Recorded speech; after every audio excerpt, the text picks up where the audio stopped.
तो हेलो मेरे प्यारे दोस्तों, कैसे हैं आप सब। मैं आशा करता हूँ आप लोग बिल्कुल ठीक होंगे। तो आइए कहानी को शुरू करते हैं। तांत्रिक की श्राप और एक रूह कपा देने वाला दास्ता।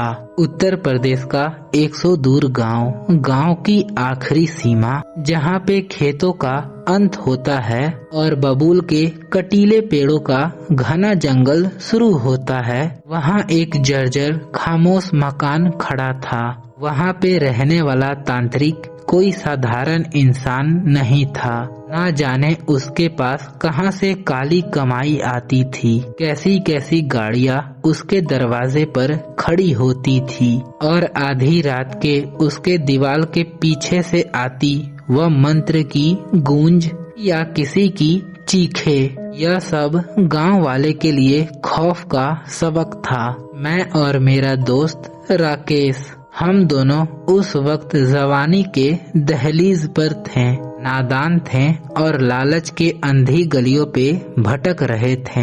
एक दिन खेत के मेड़ पे बैठते हुए राकेश के आंखों में चमक थी। सुना है उस तांत्रिक के घर में धन का अंबार है, अगर हाथ लग जाए तो हम लोगों की पूरी जिंदगी संवर जाएगी। लालच ने तर्क को हरा दिया। गांव के बुजुर्गों ने चेताया, बेटा उस तांत्रिक के धन को मत छेड़ना, वह धन इंसानों का नहीं है, वह श्रापित है। लेकिन हमारी आंखों पर लालच की पट्टी बनी थी। अमावस की रात आसमान में न चांद था न तारे, घूप अंधेरा हमें अपनी आगोश में ले रहा था। रात के करीबन 11 बजे हम लोग तांत्रिक के घर के पिछले दरवाजे से अंदर दाखिल हुए। घर का मुख्य दरवाजा खुला था, जैसे उसे हम लोगों के आने का पहले से इंतजार हो। अंदर का मंजर डरावना था। सन्नाटे को चीरती हुई किसी जलते हुए चीज की गंध हवे में तैर रही थी। फिर हम लोग दबे पांव एक कमरे के पास पहुँचे। अंदर का नजारा देख हमारी रूह कांप गई। कमरे के बीचों बीच वही तांत्रिक बैठा था, काले कपड़ों में लिपटा हुआ, आंखें बंद, और सामने जलते हुए दियों के लपटे नाच रही थी। तभी वह अपने आँख को खोला और उसके चेहरे पर एक अजीब सी मुस्कान तैर गई। फिर उसने बिना पीछे मुड़े कहा, आ गए तुम। उसकी आवाज में एक अजीब सा खिंचाव था। उसने बिना हिचकिचाए अपने अलमारी से 2 बोतलें निकाली। उसमें गाढ़ा काला तरल भरा था। उसने ठंडी मुस्कान के साथ कहा, मेहमान का स्वागत करना तो जरूरी है, पहले यह पियो, फिर तुम्हें जो चाहिए वह यहाँ से ले जाना। हमें लगा कि शायद यह कोई महंगी शराब है। हमने वह जहर वाला तरल अपने गले से नीचे उतारा। उसे पीते ही गले में ऐसी जलन हुई कि गरम कोयला गले से नीचे चला गया हो। लेकिन अगले ही पल हम लोगों के शरीर में एक अजीब अप्राकृतिक ऊर्जा दौड़ गई। तांत्रिक के अट्टहास से वह घर गूंज उठा और हम लोग वहां से उल्टे पांव भाग निकले। वह रात सब कुछ बदल गई। शुरुआती कुछ दिन शांत रहे, लेकिन फिर खौफ ने दस्तक दी। हर रात ठीक 3 बजे मेरी आंखें खुल जाती। कमरे के धुंधले अंधेरे में एक लंबी काली आकृति मुझे घूरते हुए दिखाई देती और मैं जैसे ही लाइट जलाता तो वह परछाई गायब हो जाती। और मेरे दोस्त राकेश की हालत और भी ज्यादा बदतर थी।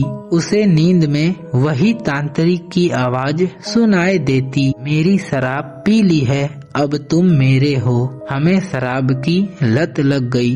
वह सामान्य शराब नहीं थी। अगर वह हमें ना मिले तो शरीर में जैसे मौत का काफ पैदा हो जाता। एक रात गांव के बरगद के पेड़ के नीचे मुझे वही तांत्रिक खड़ा हुआ दिखा। उसकी आंखें अंगारों जैसी लाल थी। फिर मैं बदहवास होकर भागा, लेकिन अगले दिन मुझे पता चला कि वह तांत्रिक 3 दिन पहले ही मर चुका था। तो मेरे पैरों तले जमीन खिसक गई। अगर वह मर चुका था तो मैं किसे देख रहा था। आखिरकार हम लोग फिर से वह वीरान मकान में पहुँचे। वह अब खंडहर में तब्दील हो चुका था, लेकिन वह कमरा जहाँ पे हम लोग वह काली शराब पी थी, वहाँ पे एक पुरानी डायरी पड़ी थी। डायरी का पन्ना पलटते ही हमारे होश उड़ गए।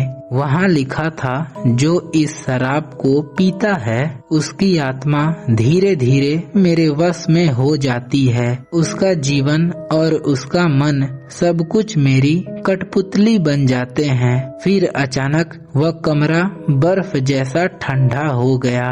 दरवाजा अपने आप धड़ाम से बंद हो गया। फुसफुसाहट शुरू हुई।